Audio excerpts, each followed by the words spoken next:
Hello बच्चों, तो कैसे हैं आप सब। आज हम बात करने वाले हैं चार का जो पूर्णांक चैप्टर है बाबू, पूर्णांक के छठा नंबर क्वेश्चन के बारे में चर्चा करने वाले हैं। 6 नंबर क्वेश्चन जो कि बहुत ही आसान है। कहता है कि दो पूर्णांकों का योग है 69, यदि उनमें से एक पूर्णांक है 56 तो दूसरा पूर्णांक क्या होगा। ठीक है ना। अब समझो यहाँ पे तो पहला छठा का जो हम हल करने वाले लिखेंगे, छठा का हल सबसे पहले। तो सबसे पहले क्या होगा, दो पूर्णांकों का योग 69 है ना, तो लिखेंगे पहली पूर्णांक। ठीक है ना, ऐसे लिख लेना, पहली पूर्णांक जोड़ दूसरी पूर्णांक बराबर क्या हो जाएगा 69।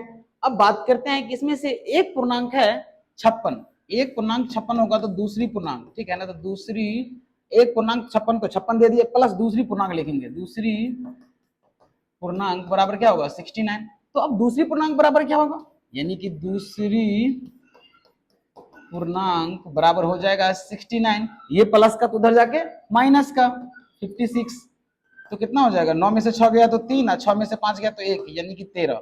दूसरा पूर्णांक कितना हो जाएगा 13, इसका राइट आंसर हो जाएगा। बहुत ही सिंपल था दोस्तों। उसी के बाद हम 7वां नंबर क्वेश्चन की चर्चा करते हैं। 7 नंबर क्वेश्चन, 7 का जो हम करेंगे हल, जो कि होगा बहुत आसान। कहता है कि दो पूर्णांकों का योग इतना है, उनमें से एक पूर्णांक है माइनस का 15। सेम फॉर्मूला लगाएंगे हम यहाँ पे, ठीक है ना। तो पहली पूर्णांक जोड़ दूसरी पूर्णांक, ठीक है, ऐसे ही बनाना है आपको। इन दोनों का योग कितना है 85 है, सर जी 85 है। तो कहता है इसमें से एक पूर्णांक है माइनस का 15, अगर ये माइनस का 15 हो गया तो प्लस का दूसरी पूर्णांक बराबर कितना होगा 85। अगर जो इधर माइनस में होगा तो बराबर के उस साइड जाए क्या हो जाएगा प्लस हो जाएगा, यानी कि दूसरी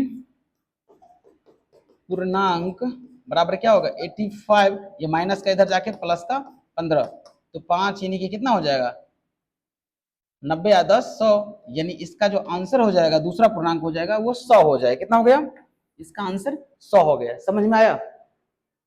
अब हम बात करते हैं कि कहता है निम्न में से प्रत्येक को भाग दीजिए। क्या कीजिए, निम्न में प्रत्येक का भाग कीजिए, ठीक है ना, भागफल ज्ञात करने के लिए कहता है।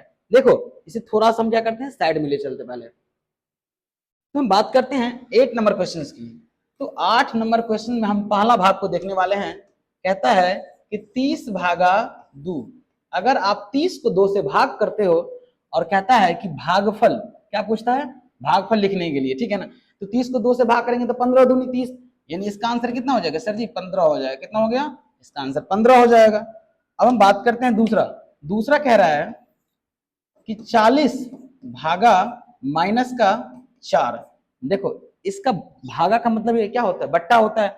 तो समझो यहाँ पे तो 40 बट्टे का कितना हो जाएगा माइनस का 4, अगर 2 से काटेंगे तो कितना हो जाएगा ये 20 हो जाएगा और ये 2 हो जाएगा, फिर 2 से काटेंगे तो कितना हो जाएगा 10, यानी कि माइनस का 10। इसका आंसर कितना हो गया माइनस का 10 हो जाएगा। अब हम बात करते हैं तीसरा क्वेश्चन, ठीक है ना। कहता है कि सर जी माइनस का 48 भागा 12, माइनस का 48 भागा 12, यानी कि माइनस का 48 बट्टा में हो जाएगा 12।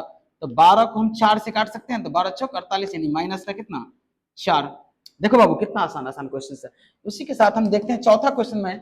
कहता है 24 बट्टे का 0, यानी 24 भागा 0। 24 को अगर हम 0 से भाग देते हैं, यानी किसी भी नंबर के नीचे में अगर 0 हो तो वो क्या होता है अनडिफाइन होता है, यानी कि अपरिभाषित, इसे कह सकते हैं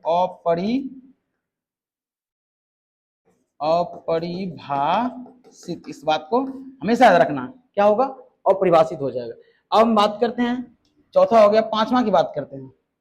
पांचवा में क्या है माइनस का 14 भागा 1, इसको अगर भाग करेगा तो इसका क्या होगा माइनस का 14 ही इसका भागफल हो जाएगा। अब ये लास्ट वाला क्वेश्चन आप कमेंट करके बताना कि इसका आंसर क्या होने वाला है। छठा क्वेश्चन का आंसर क्या करोगे आप कमेंट सेक्शन में छोड़ देना है बता करके इसका आंसर क्या होने वाला है।